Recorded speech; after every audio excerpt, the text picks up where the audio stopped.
மாணிக்க inspector சொல்றாரு, கலவரம் நடக்கிற பக்கமே அனுப்பிச்சு விட்டுருக்கீங்களே, இது உங்களுக்கே நியாயமா இருக்குதுங்களா அப்படின்னு சொல்லிட்டு இருக்காங்க. அப்ப கரெக்டா டிரைவர் அண்ணாவும் நிலாவும் வந்துடுறாங்க. அங்கிள் அங்கிள் ப்ளீஸ் அங்கிள், பாவம் எங்க அம்மா, அவங்கள ப்ளீஸ் கண்டுபிடிச்சு கூட்டிட்டு வாங்க அப்படின்னு சொல்றாங்க. சரி, நான் கலவரம் நடக்கிற பக்கம் தான் போறேன், அவங்களோட போட்டோ போன் நம்பர் கொடுங்க, கான்ஸ்டபிள் அதை வாங்கிக்கோ அப்படின்னு சொல்லி இன்ஸ்பெக்டரும் சொல்றாரு. அப்ப பாத்தீங்கன்னா நிலா நாங்களும் வர்றோம் அப்படின்னு சொல்றாங்க. கலவரம் நடக்கிற பக்கம் வரக்கூடாதுமா அப்படின்னு சொல்றாங்க. என்ன அங்கிள் இப்படி சொல்றீங்க, ப்ளீஸ் அங்கிள் நாங்களும் வர்றோம் அங்கிள் அப்படின்னு சொல்றாங்க நிலா. அதை கேட்டுட்டு வேற வழி இல்லாம சரி வாங்கன்னு சொல்லி மாணிக்கத்தையும் நிலாவையும் கூட்டிட்டு போறாரு இன்ஸ்பெக்டர். அதுக்கப்புறம் நம்ம சஞ்சயை காமிக்கிறாங்க. சஞ்சய் வித்யாவை கூட்டிட்டு போறாங்க. வித்யாவுக்கு பயங்கர பெயின். சஞ்சய் கொஞ்சம் கூட என்னால நடக்கவே முடியல சஞ்சய் அப்படின்னு சொல்லிட்டு இருக்காங்க. வித்யா எப்படிச்சு நம்ம போயிடலாம் வா அப்படிங்கிறாங்க. இன்னும் எவ்வளவு தூரம் போகணும் சஞ்சய், அதான் தெரியல வித்யா, இன்னும் எவ்வளவு தூரம் போகணும்னே எனக்கு தெரியல, நம்ம வீட்டுக்கு முதல்ல போய் சேர முடியுமான்னு தெரியல வித்யா அப்படின்னு சொல்றாங்க சஞ்சய். சொல்லிட்டு இருக்கும் போதே அந்த ரவுடி பசங்க வந்துடுறாங்க. வேகமா இவங்களும் ஓடி போறாங்க. ஒரு இடத்துல கார்னர் பண்ணிடுறாங்க. அடுத்தது நிலா பாப்பா அந்த போலீஸ் கூட வந்திருக்காங்க. கூடவே மாணிக்கமும் வந்திருக்காரு. இந்த இடத்துலதான் போன் டவர் கட்டாச்சு அப்படின்னு சொல்லி இன்ஸ்பெக்டர் சொல்றாங்க. பார்த்தா அங்க சஞ்சயோட கார் நிக்குது. அதை பார்த்தோன்னே மாணிக்கத்துக்கு ஒரு டவுட் வருது, ஒருவேளை சஞ்சய் கூட தான் வித்யா வந்திருப்பாளோ அப்படின்னு நினைச்சிட்டு இருக்காங்க. போ நிலா சொல்றாங்க, இது பீம்பாய் கார் மாதிரியே இருக்குதே அப்படின்னு சொல்றாங்க. அப்போ நினைச்சு பாக்குறாரு, சஞ்சய் கூட நிலா பேசுறப்போ அவரு முக்கியமான ஆள் கூட இருக்கேன்னு சொன்னாரு. அப்போ சந்தேகமே இல்ல, வித்யா சஞ்சய் கூட தான் இருப்பாங்க, மாப்பிள்ளை கூட தான் இருப்பாங்கன்னு நினைச்சிட்டு இருக்காங்க. ஒரு ஆள் வேக வேகமா ஓடுறாரு. என்னைய இந்த நேரத்துல இப்படி ஓடிட்டு இருக்கிற அப்படின்னு கேக்குறாங்க.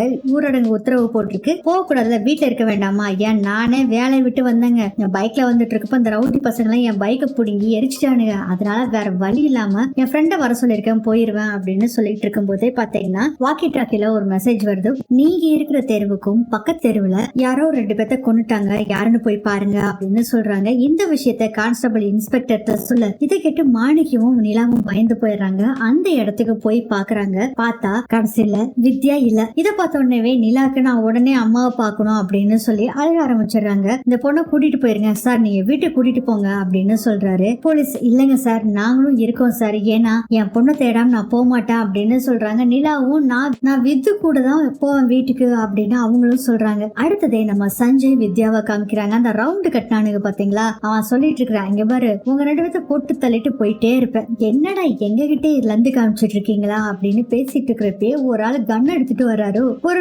60 வயசு 50 வயசு இருக்கும் அவருக்கு. கன் எடுத்துட்டு வர்றாரு. ஏன் பெருசு என்ன கண்ணை தூக்கிட்டு வர்ற, என்னடா மரியாதையா போயிருங்க, மிலிட்ரிக்காரா சும்மாலாம் விட மாட்டேன். அப்ப அந்த ரவுடியில ஒருத்தர் சொல்றான், இவர் பெருசு ஒன்னு எல்லாம் கொண்டுட்டு போனான்னு வச்சுக்கோ, இந்த கலவரத்துல கொண்டு போட்டான்னு சொல்லி போயிட்டே இருப்போம், பேசாம மரியாதையா இங்க இருந்து போயிரு. டே அதே தாண்டா உனக்கும் சொல்றேன், இப்ப நான் உன்னை சுட்டேன்னு வச்சுக்கோ, கலவரத்துல உன்னை சுட்டுட்டாங்கன்னு சொல்லிடுவாங்க, நான் மாட்ட மாட்டேன் அப்படின்னு அவரும் சொல்றாரு. எனக்கு ஏதாச்சும் ஆச்சுன்னு வச்சுக்கேன், இந்த ஏரியாவே கலவர பூமியா இருந்து தெரியுமா, டே அதுக்கு பாக்கிறதுக்கு நீ இருக்க மாட்டேயா, போடுறா ஓடுறா, அப்படி இல்லாட்டி சுற்றுவேன் அப்படின்னு மிரட்டுறாரு மிலிட்ரி மேன். அதை பார்த்துட்டு அவங்க எல்லாம் போறாங்க. அப்போ சார் இவரு எங்க கிட்ட இருந்து அப்படின்னு சொல்லி வித்யா சொல்றாங்க. என்னம்மா? இல்ல என் நகை செயின் தாலி செயின் புடுங்கினாங்கல்ல, அதெல்லாம் இவங்க வாங்கிக்கிட்டாங்க அப்படிங்கிற விஷயத்த சொல்றாங்க. டே அதெல்லாம் முதல்ல குடுங்கடா, முதல்ல குடுங்க அப்படின்னு சொல்றாரு மிலிட்ரி மேன். நகையெல்லாம் குடுங்கடா அப்படின்னு மிரட்டினோடனே பாத்தீங்கன்னா நகை எல்லாத்தையும் அவனுக்கு குடுக்குறானுங்க. கொடுத்த உடனே உடனே இப்படிதான் விட்டு ஆகலடா, சுட்டணும் அப்படின்னு சொல்லும் போதே ஆளை விடுற சாமி அப்படின்ட்டு அங்க இருந்து எஸ்கேப் ஆயிடுறாங்க. அதுக்கப்புறம் அந்த மிலிட்ரி மேன் வீட்டுக்கு கூட்டிட்டு வந்துடுறாங்க. மிலிட்ரி மேன் சொல்லிட்டு இருக்காங்க, நாளைக்கு மிலிட்ரி வந்துடும், இவனுங்க எல்லாரும் மாட்டிக்குவானுங்க அப்படின்னு சொல்லும் போதே,